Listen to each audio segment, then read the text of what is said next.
get lost?" Janice's cold, pitiless voice sent a chill down my back, and I winced involuntarily. Without looking behind me, I already knew what had happened. Who would want to sit next to someone like you? I turned around in time to see him squirm and look around helplessly. Our eyes met, and I hastily turned away, for I could not stand the look of pity on his face.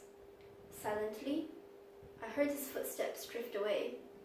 Janice's group claimed ownership of the table, exchanging jokes about the boy they had just tormented. By now, I believe you have realized that I was describing an incident of bullying that I witnessed. If such a thing happens right in front of you, what would you think? How would you feel? To me, I felt sick to the stomach, and guilt washed over me. Why couldn't I stand up for him? How could I let this happen time and time again, being nothing but a useless bystander? The reason why I felt so much guilt for not helping was because I could feel for his suffering.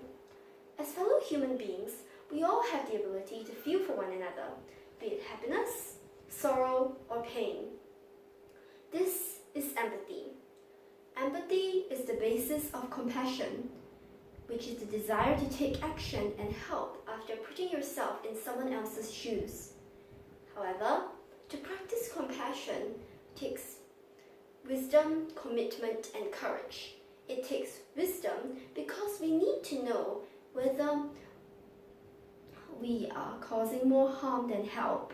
It takes commitment because we may need to give our help for an extended period of time until the other person becomes independent. It takes courage because we may need to stand up against someone stronger than us in order to protect the weaker one. Yes, it indeed takes courage, tons of it. Introverted and soft-spoken, I usually went along with the flow and never argued with the other kids. Not because I agreed with them, but because I didn't dare to. I just simply didn't dare to oppose anybody, to make them upset. But after that incident in the school canteen, something in the eyes of that boy struck me. I made a promise to myself. By hook or by crook, I would stand up for him next time the same thing happens again. Now, of course, being the paranoid worrywart I am, I wasn't about to go and confront Janice unprepared. I wrote and rewrote my points, and I practiced what I would say in front of the bathroom mirror for hours. Yet the ultimate test came all too soon when I saw Janice making fun of Aiden in front of our classmates again. Clutching my cold, sweaty palms, I made my way towards Janice. Janice, you should not mock Aiden. It's just a hobby of his. It's his choice what he likes to do. Janice scoffed and rolled her eyes. That freak you mean?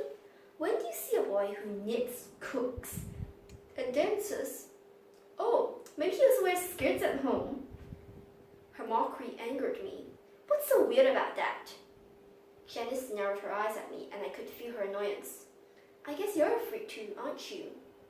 Trying to act hero? Any other day, such an insult would have made me back down, but that day I held my ground. No, Janice, I'm not trying to take sides. I'm simply saying that we all have our differences and we shouldn't laugh at someone else's interests. After all, you're interested in baseball, aren't you? I've seen you run faster than the boys and watching baseball videos in secret.